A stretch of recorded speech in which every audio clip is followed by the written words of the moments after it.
We've seen so many brands go through a massive image makeover in the last few years, from Airtel to Hero to Godrej.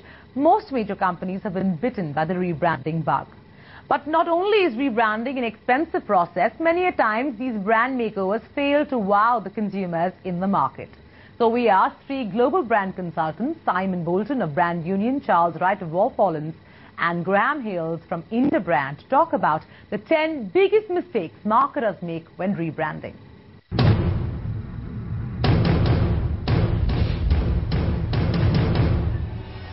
You can't change perception with window dressing.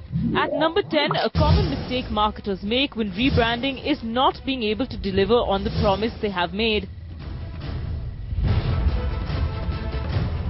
The brand has to be able to live up to the expectations its new dress gives in terms of services, products and experience. Sometimes companies launch a new brand and make a large promise into the marketplace without having fully thought through all the aspects of the delivery. Most famously, I think of British Airways with the world's favourite airline, but then fail to think through all the details that make up what would be, for me, the world's favourite airline. A faux pas marketers make at number 9 is not getting feedback after the rebranding exercise. Marketers spend masses of money doing research on how to improve their product before the new launch. But many forget to follow up with their consumers and employees once the rebranding has been done.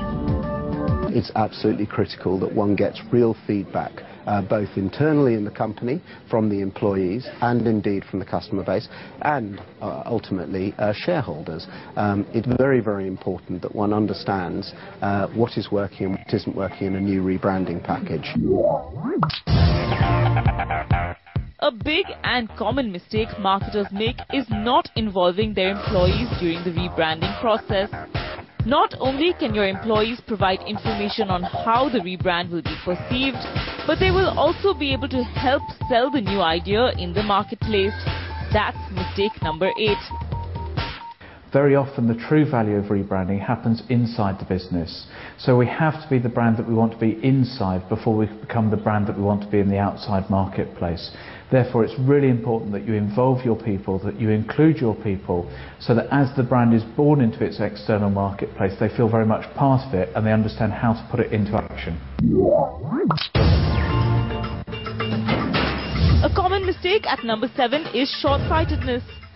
When BP rebranded, they had a very nice new identity with the new logo that they've got, and they came up with an interesting thought, which was beyond petroleum. But I recall that at one of their annual general meetings, a shareholder activist stood up and asked what proportion of BP's revenues in the future would come from other than hydrocarbons.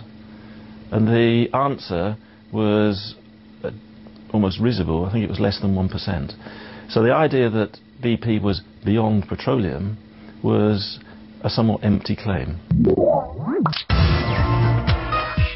Don't assume you know what's right for your rebranding.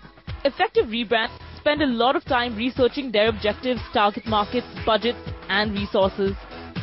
Companies that fail to do this make mistake number 6. If we're engaging in a rebranding program, like any other business objective, it should start to have the right sort of KPIs and the right sort of measurement systems attached to it.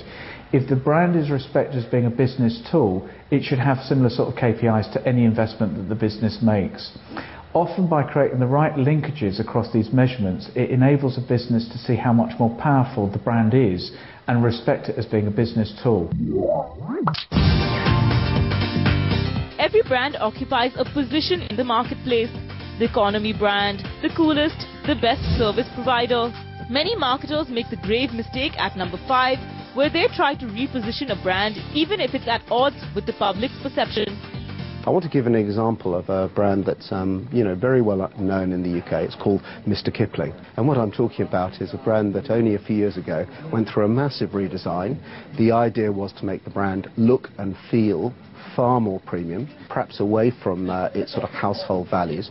Yet, interestingly, the product suite wasn't really properly changed. And what happens? You get a brand that is no longer recognizable, along with, when it is tasted and tried by new consumers, it is perhaps a disappointment. When a brand goes through a makeover, all marketers start to focus on is creating a hoopla around an extravagant logo launch. A common mistake marketers make at number 4 is that they forget that most people don't care about the new look and want to know more about the new business plan.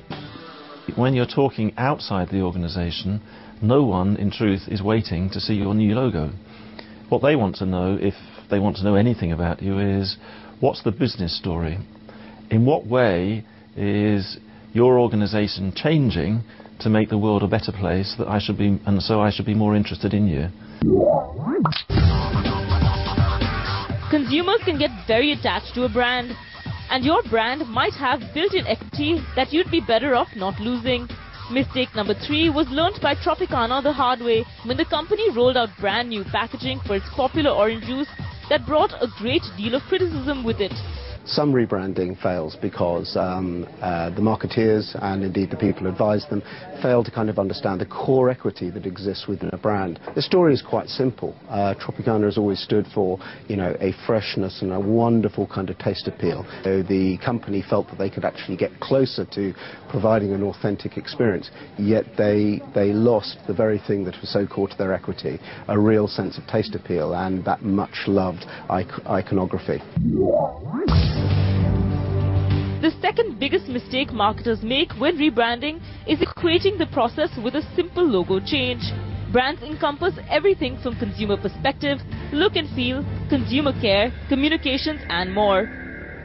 Sometimes you see exercise in rebranding which are not really based on anything. So there was a big kerfuffle in America around Gap's rebranding, where Gap changed the logo, but there really wasn't a big story to tell.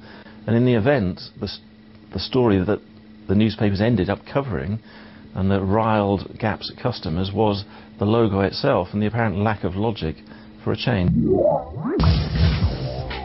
The most common and biggest mistake companies make when rebranding is that they forget that their brand image really resides in the minds of consumers.